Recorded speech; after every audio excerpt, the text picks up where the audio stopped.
एक बात ध्यान रखना, ब्राह्मणों से कदापि बैर मत करो। ब्राह्मण है जो गायत्री उपासक हैं, शिखा बंधन, और ब्राह्मणों से भी निवेदन है अपने ब्राह्मणत्व को मत खो। आप त्रिकाल संध्या नहीं कर सकते, एक काल की संध्या करो, गायत्री मंत्र का जाप करो,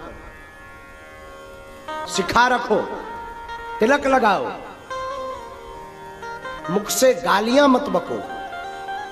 और जो ब्राह्मण इन नियमों पर चलता है तो राजा तो केवल अपने देश में पूजा जाता है, पर विद्वान सर्वत्र पूजा जाता है। विद्वान की सर्वत्र पूजा होती है, सभी जगह।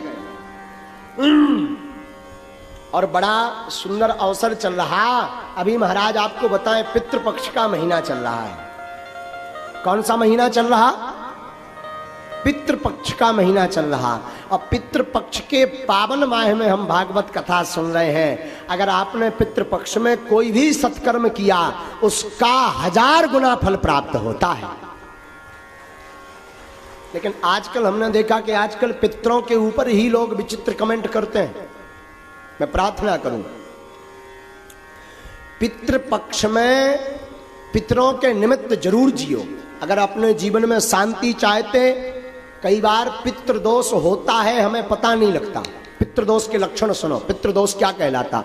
पितृदोष का मतलब है पितृ आपके पूर्वज मर जाएं, दादा परदादा दादी नाना नानी चाचा ताऊ मर जाएं और उनका विधिवत संस्कार ना हो या कोई त्रुटि हो जाए तो वो प्रेत योनि में घूमते रहते हैं और अपने वंश वालों को बार बार परेशान करते रहते हैं। कहीं शादी विवाह में रोक लगाएंगे, कहीं सत्कर्म करें सत्कर्म में रोक लगा देंगे, कहीं आपके घर में मंगल होने वाला हो उसमें कुछ अमंगल हो जाएगा, आप आगे नहीं बढ़ पाएंगे। पितृदोष के ये जो है लक्षण है।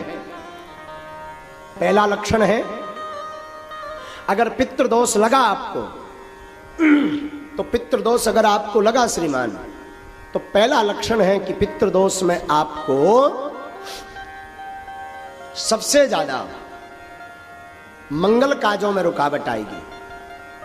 अब पितृदोष अगर आपको लगा तो आप आगे नहीं बढ़ पाएंगे। पितृदोष अगर आपको लगा तो श्रीमान पितृदोष के कारण आपके घर में निरंतर कलेश रहेगा। कलेश जानते, लड़ाई। अब पितृदोष अगर आपको लगा तो आपके घर में कभी भी धन संपत्ति नहीं रुकेगी। महाराज ये कैसे पता लगे कि ये पितृदोष है? तो सुनिए, बार बार स्वप्न में मरे हुए लोग दिखाई दें या बार बार स्वप्न में पूर्वज दिखाई दें, अथवा बार बार भोजन करते समय भोजन में बाल निकले, सिर का बाल निकले, अथवा बार बार कोई भी प्रयत्न करने से सफलता प्राप्त ना हो, तब समझ जाना चाहिए कि आपके ऊपर पितृदोष है। और पितृदोष की निवृत्ति के लिए जो अभी वर्तमान में पितृपक्ष चल रहा है, ऐसे पितृपक्ष में हर वर्ष पितरों के निमित्त कुछ ना कुछ सत्कर्म करो, भगवत कथा करो, दान करो, ब्राह्मण भोज करवाओ, गरीबों को भोजन करवाओ, गौ को ग्रास खिलाओ। ऐसा करने से और पितरों को याद करने से पितृदोष से मुक्ति हो जाती है। लेकिन आजकल हमने देखा इसे कई जो है कम बुद्धि के लोग, हीन बुद्धि के लोग पितृपक्ष को ही मजाक में ले लेते हैं, कहते ये सब कपोल कल्पना है। मेरी व्यासपीठ से प्रार्थना है श्रीमान, पितृदोष से निवृत्ति चाहिए तो पितृपक्ष में सत्कर्म जरूर करिए, वरना आप एक नहीं 100 मूड के हो जाएं। अगर पितृदोष लगा तो जीवन में आप कभी भी सफल नहीं हो सकते।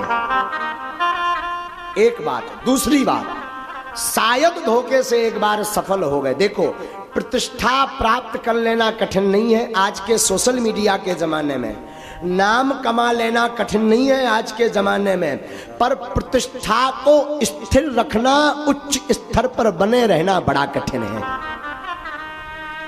इसलिए पितरों के निमित्त जरूर पूजा करो। अगर पितरों की आपको स्मरण नहीं है कि हमारे पूर्वज कब खत्म हुए थे, किस तिथि को खत्म हुए थे, तो अमावस्या के दिन ब्राह्मण भोज करवाओ, भागवत करवाओ, सुंदरकांड का पाठ करवाओ। आपके पास धन नहीं तो सत्यनारायण की कथा सुनो। आपके पास बिल्कुल गरीबी है तो घर पर बैठकर पूरे परिवार सहित भगवान नाम का संकीर्तन गाओ। और ज्यादा गरीब हो, ब्राह्मण भोज नहीं करवा सकते, तो गौ माता के लिए घास लेकर के पितरों के निमित्त गौ माता को घास खिलाओ। इससे भी पितृदोष से मुक्ति मिलेगी। और एक बढ़िया उपाय बताएं, पूर्वजों को तो लगभग सब मानते होंगे, शायद पूर्वजों को आप मानते हैं और आपको लगता है कि पितृदोष है और इतना भी नहीं कर सकते, तो पितृपक्ष के 15 दिन पितरों की दिशा है दक्षिण दिशा। पूर्वज कहां निवास करते हैं? दक्षिण में। वैसे तो 15 दिन तक उनको जल दें, 15 दिन तक उनके नाम का दीपक रखें, 15 दिन तक दक्षिण दिशा में उनके नाम का भोजन रखें। लेकिन एक बात बोलूं, अतिशयोक्ति नहीं होगी। जियत पिता को दीनना नीर, मृतक पिता को हलवा खीर। जब तक बाप जिंदा रहो सो पानी नहीं पिलाया, और पिताजी मर गए सो हलवा खीर खवा रहे। हमारे पिताजी कौवा बन के आएंगे और कौवा बन के खाएंगे ठठरी के बरे है? जब तक बाप जिंदा रहा तब तक पानी नहीं पिलाया, और मर गया तो कह रहा कौवा बन के आएगा। कौवा को अंग्रेजी में क्या कहते हैं? क्रॉक्स। हाँ, जो भी हो समझ जाओ है? तो जियत पिता को पानी नहीं पिलाया, मर गया तो बाप कौवा बन के आएगा। और सुनिए, जियत पिता को दंगम दंगा, मृतक पिता पहुंचाए गंगा। जब तक बाप जिंदा रहा तो मारपीट करते रहे, और बाप मर गया सो गंगा जी सपरा रहे ठठरी के वरे है? हमारी प्रार्थना है मरने के बाद पितृदोष का विधि तो करो, पर जीते भी पितृ कृपा प्राप्त करने के लिए माता पिता की जिंदा में ही सेवा करो। हाँ। और फिर भी किसी कारण से माता पिता की, गुरु की सेवा नहीं कर पाए, कई इतने यहाँ अभागे बैठे होंगे, कई पुरुष यहाँ माताएं अभागी बैठी होंगी जिन्होंने अपने माता पिता की सेवा नहीं की होगी।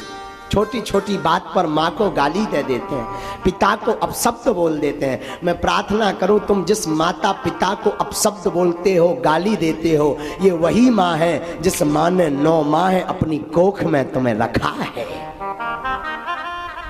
तो मैं प्रार्थना करूं, माता पिता को दुख मत दो। फिर भी पितृपक्ष है और आप इनमें से कोई उपाय नहीं कर सकते, तो दक्षिण दिशा की तरफ 3 दीपक जलाएं। सरल उपाय सुनिए, दक्षिण दिशा की तरफ 3 दीपक जलाएं और अपने पूर्वजों को प्रणाम करके बोले, हमसे जो भी भूल हुई क्षमा करना, और उनकी याद में 2 आंसू बहा दें। इससे बड़ा श्राद्ध का कोई उपाय नहीं है। सबसे सरल उपाय है, भगवान नाम लेकर के दक्षिण दिशा में उनका स्मरण करके 2 आंसू बहा दें। इससे पितृदोष की मुक्ति 15 दिन में आपको प्राप्त होगी।